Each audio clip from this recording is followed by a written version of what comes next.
आप देख रहे हैं उत्तराखंड लाइव न्यूज, खबरों की सच्चाई तक।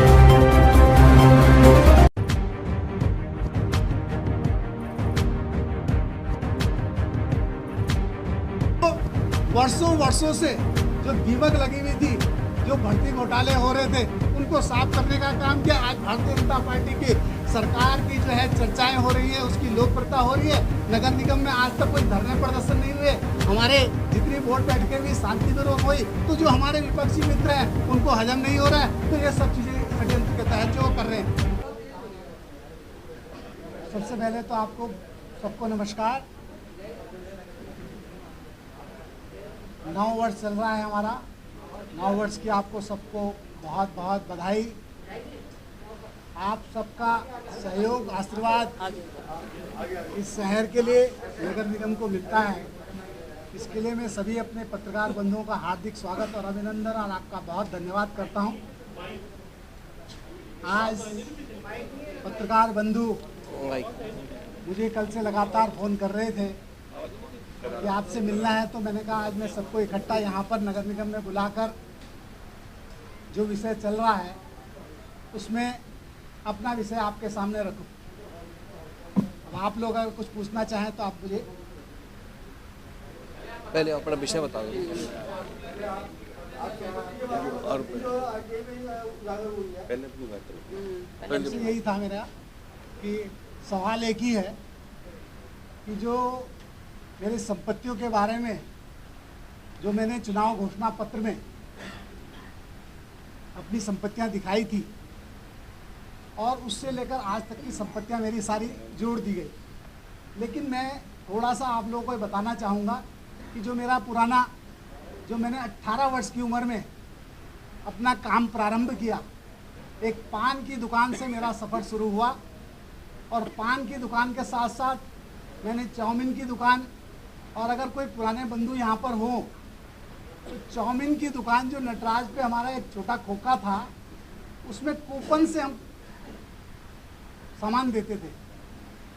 बहुत अच्छा हमारा उस समय काम वहाँ पर था और उसको काम के साथ साथ धीरे धीरे जो है हमने अन्य काम किए। हमने लकड़ी की खराद मशीन लगाई, हमने वीडियोग्राफी का काम किया, हमने फोटोग्राफी का काम किया, वीडियो लाइब्रेरी खोली। उसके बाद जो है हमने ठेकेदारी करी।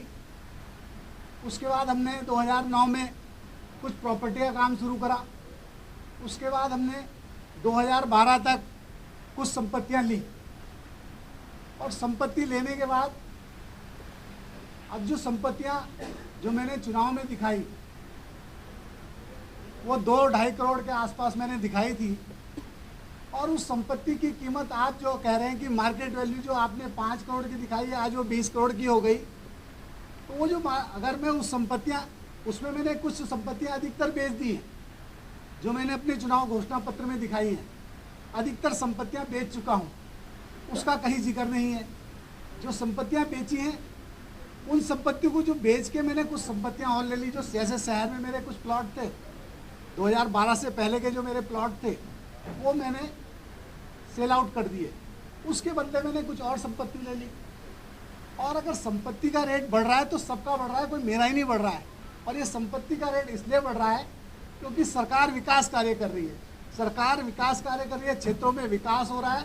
जब क्षेत्रों में डेवलपमेंट होता है तो जो है ज़मीन से लेकर सब चीज़ के जो है रेट बढ़ते हैं। उस कड़ी में रेट बढ़े तो रेट बढ़े तो सबके बढ़े, मेरे ही नहीं बढ़े। जब मैंने अपना मकान बनाया था उस समय 1000 रुपये गज का मैंने डोभाल वाला में लिया था। आज डोभाल वाला में ही जो है लगभग 40,000 रुपये का रेट है। तो उस समय तो मैंने जो अपनी दिखाई है 2-2.5 करोड़ की दिखाई है। लेकिन आज अगर मैं अपने मकान की मार्केट वैल्यू लगाने लगूँ तो 2-2.5 करोड़ का तो मेरा मकान ही मकान हो गया। तो इसलिए मैं आप सब लोगों से मीडिया के सामने ये बताना चाहता हूँ कि जो मेरी संपत्तियाँ थी, कुछ संपत्तियाँ मैंने बेची है, कुछ मैंने खरीदी है। ये मेरा विषय था। जितनी मैंने संपत्तियां जोड़ी हैं वो मैंने सब आरटीआई में, मैंने अपनी इनकम टैक्स भरता हूँ, ये तभी तो आपको मिली है। तो अगर मैं छिपाता तो कहाँ से आपको मिलती। जो मेरे कुछ मित्रों ने ये निकाली हैं, मैंने सारी संपत्ति अपनी घोषित कर रखी है। कोई अवैध संपत्ति नहीं है, कोई अघोषित संपत्ति नहीं है, सारी बेनामी, कोई मेरे पास बेनामी संपत्ति नहीं है। जितनी संपत्ति है उसका टैक्स देता हूँ, बाकायदा टैक्स भी सरकार को ठीक ठाक देता हूँ, तो ऐसा नहीं है। और मजे की बात यह है कि जो मैं ठेकेदारी करता था तो ठेकेदारी भी बी क्लास का कॉन्ट्रैक्टर था। वो तो जब से मैं निगम में मेयर बना तब से मैंने ठेकेदारी के सब जगह के विभाग के लाइसेंस रद्द कराए। क्यों? मैंने कहा सरकारी काम करना अब मेरे लिए ठीक नहीं है। इसलिए मैंने, चाहे मैं आरएस में काम करता था, बी क्लास कॉन्ट्रैक्टर था, पीडब्ल्यूडी में काम करता था, मैंने नगर पालिका में भी काम करे हैं जब ये नगर पालिका थी। जब नगर निगम बन गया उसके बाद मैंने काम छोड़ दिए। ऐसे मैंने सरकारी विभागों में काम करे, ठेकेदारी करी है, मेहनत करी है। और मजे की बात यह है कि मैंने 18 साल की उम्र से 40 साल तक काम ही कर रहा हूँ। और मैं देहरादून की जनता का धन्यवाद करता हूँ, अपने मीडिया के बंधुओं का धन्यवाद करता हूँ कि उनका अपार स्नेह प्यार मुझे लगातार मिल रहा है। और जो ये सब चीज़ें दिखा रहे हैं, जो कल तक जिन्होंने प्रेस करी है, उन्होंने, जो हमारे प्रधानमंत्री नरेंद्र मोदी जी जब से बने हैं प्रधानमंत्री, एक कोई घोटाला नहीं हुआ। और कांग्रेस ने तो पूरा देश ही लूट दिया। आज हमारे मुख्यमंत्री जी पुष्कर धामी जी 1 साल से जो है उनका 1 साल का कार्यकाल पूरा हो गया। जो वर्षों से जो दीमक लगी हुई थी, जो भर्ती घोटाले हो रहे थे, उनको साफ करने का काम किया। आज भारतीय जनता पार्टी की सरकार की जो है चर्चाएं हो रही हैं, उसकी लोकप्रियता हो रही है। नगर निगम में आज तक कोई धरने प्रदर्शन नहीं हुए, हमारे जितनी बोर्ड बैठकें हुई शांतिपूर्वक हुई। तो जो हमारे विपक्षी मित्र हैं उनको हजम नहीं हो रहा है, तो ये सब चीज़ें षड्यंत्र के तहत जो कर रहे हैं। देखिए, मैं आपको कह रहा हूँ कि जो 2017 से पहले जो मैंने चुनाव लड़ा है, उससे पहले जो मैंने संपत्तियाँ अपनी दिखाई थी, अधिकतर संपत्तियां मैंने वो बेच दी, एक आध को छोड़ के। उन संपत्ति के बदले मैंने ये संपत्ति ले ली। अब संपत्ति के रेट बढ़ रहे हैं तो सबके बढ़ रहे हैं, कोई मेरे तो बढ़े नहीं, है ना। और ये मेरा कोई ये नहीं है कि आज मैं मेयर बना हूँ तो मैंने संपत्तियां इकट्ठी करी हैं, मेरी पहले से ही संपत्तियां हैं भैया।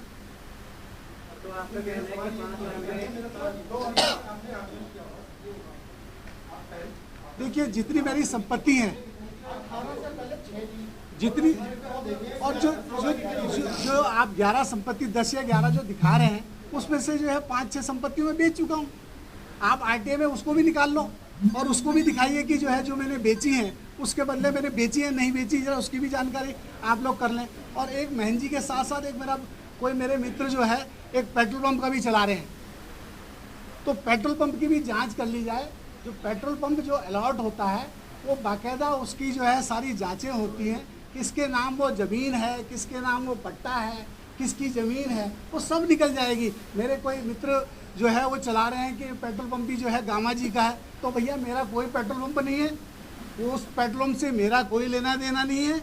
और अच्छा हो कि अगर आप कह रहे हैं मेरा है तो मुझे दिला दीजिए। जो मैंने 2012 में एक बहन जी को एक आवेदन किया कि मेरे को भी एक छोटा सा दुकान बनाने के लिए एक ज़मीन किराए पे आप दे दें। तो एक साहनी के साथ जो है जो पुराना अलॉटमेंट उन्होंने साहनी को कर रखा था, तो वो बहन जी ने उसको खाली कराने का नोटिस दिया था। नोटिस इसलिए दिया था क्योंकि उसने सबलेट कर दी थी। जो उसका पुराना ओरिजिनल किराएदार था उसने आगे किसी को दे दी, तो बहन जी ने उससे वो खाली कराने का होकर, जब उसने खाली करी तो माननीय बहन जी ने मुझे वो किराए पे दे दी।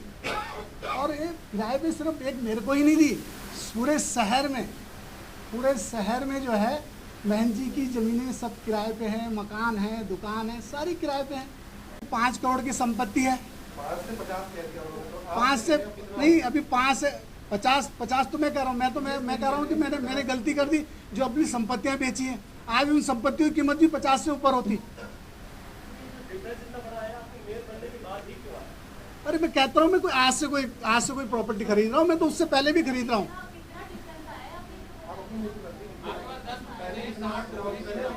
अरे मैंने चुनाव में घोषित करी 2 करोड़ की संपत्ति, आज आप कह रहे हैं 5 करोड़ की संपत्ति हो गई, है ना।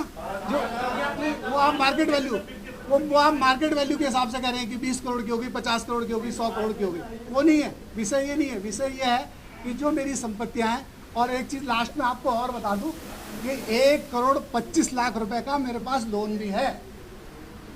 1,25,00,000 का लोन भी ले रखा है मैंने, वो भी आप निकाल सकते हैं उसको भी। और उसके बाद मेरी पत्नी नौकरी करती है, मेरी बेटी जो है, जिसके लिए हमारे मित्रों ने भी बहुत आरोप लगाए, मेरी बेटी इस समय लंदन में, वो वहाँ जॉब कर रही है। मेरा बेटा भी जो है एमटेक है, वो भी काम धंधा कर रहा है। तो इस तरीके से आप ये मत कहिए कि मेयर की जो है कोई सैलरी नहीं है तो मेयर के पास पैसा कहाँ से आ रहा। तो मेयर के जो बच्चे हैं, मेयर का जो परिवार है, वो काम धंधा कर रहा है, उससे मेरी इनकम हो रही है। और मैं अपने, देखिए हर आदमी जो है अपने भविष्य के लिए जो है कुछ ना कुछ इन्वेस्टमेंट करता है, या तो बैंक में रखता है या जमीन लेता है। तो हमने ज़मीनें ले दी तो क्या गुनाह कर दिया क्या? चलिए बहुत बहुत आपका धन्यवाद। और आइए सर।